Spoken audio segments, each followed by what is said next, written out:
மார்னிங்கே கிளம்பி எங்கே போயிட்டுருக்கோம் அப்படின்னா, என்னோட அம்மாவ ரயில்வே ஸ்டேஷன்ல ட்ராப் பண்ணேன். அம்மா திருச்சி வர போறாங்க. ஒரு கேம் விஷயமாட்டு. Welcome to day 18 of 75 hard. So, அதனால நானும் பிரதரும் அம்மாவ ரயில்வே ஸ்டேஷன்ல ட்ராப் பண்ணிட்டு, மார்னிங்கே வாக்கிங் கூட்டு போனோம் 2 பேரும். அப்புறம் வாக்கிங்லாம் போயிட்டு, நான் வீட்டுக்கு வந்து ஒர்க் அவுட்லாம் பண்ணிட்டு, பிரேக்ஃபாஸ்ட் எடுத்துட்டு, எடிட்டிங் பண்ண ஸ்டார்ட் பண்ணேன்.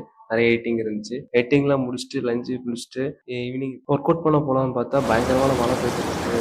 சரி மழை பெய்தாலும் பரவாயில்லன்னு சொல்லிட்டு ரெயின் கோட்லாம் எடுத்து போட ஆரம்பிச்சிட்டேன். ரெயின் கோட் எடுத்து போட்டுட்டு மறுபடியும் ஜிம் கிளம்பி போயிட்டு மழையில நனைஞ்சுட்டேன். மழைலாம் நம்மள ஒண்ணும் பண்ண முடியாது. நமக்கு 75 ஹார்ட் தான் முக்கியம். மனசுக்குள்ள நான் சொல்லிட்டு வெளிய வந்து பார்த்தா, மழையே பெய்யல அதுக்கப்புறம் நின்னுருச்சு. இருந்தாலும் எனக்கு ரெயின் கோட் கலத்த மனம் இல்ல. இடையில மழை பெய்யுதுன்னா அப்படி சொல்லிட்டு ரெயின் கோட் போட்டுட்டே ஜிம்க்கு வந்துட்டேன். இன்னைக்கு வந்து ஃபுல் டே. என்னோட ஃப்ரெண்ட்ஸ் கொஞ்சம் பேர் எனக்கு கால் பண்ணி பேசுனாங்க. நீ பண்ற மாரி நானும் சேலஞ்ச் ட்ரை பண்ணி பார்த்தேன். 1 வீக் தான் ட்ரை பண்ணேன். 3 டேஸ் தான் ட்ரை பண்ணேன். அப்புறம் குயிட் பண்ணிட்டேன் அப்படின்ட்டு. அதுக்கு பேசிக் காரணம் என்ன அப்படின்னா, நானும் இதே மாரி தான் ஃபர்ஸ்ட் ட்ரை பண்ணும்போது குயிட் பண்ணிட்டேன். அவங்க வந்து கரெக்ட்டா அத பிளான் பண்ணியிருக்க மாட்டாங்க.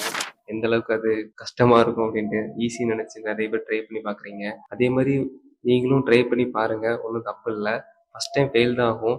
2வது டைம் இதே மாரி ஸ்டார்ட் பண்ணி டாக்குமெண்ட் பண்ணி வச்சீங்கன்னா, கண்டிப்பா ஃபெயில் ஆக மாட்டீங்க. எனக்கும் ஃபெயில் ஆகும்ன்னு தோணும்போது என்ன நம்பி ஒரு 70 ஃபாலோவர்ஸ் இருக்கீங்க. ஸோ இந்த வீடியோ உங்க ஃப்ரெண்ட்ஸுக்கு ஷேர் பண்ணி, "வா மச்சான் நம்மளும் ஸ்டார்ட் பண்ணலாம்" அப்படின்னு சொல்லி கூப்பிட்டு பாருங்க. தேங்க்ஸ் ஃபார் வாட்சிங். சீ யூ டுமாரோ. பாய்.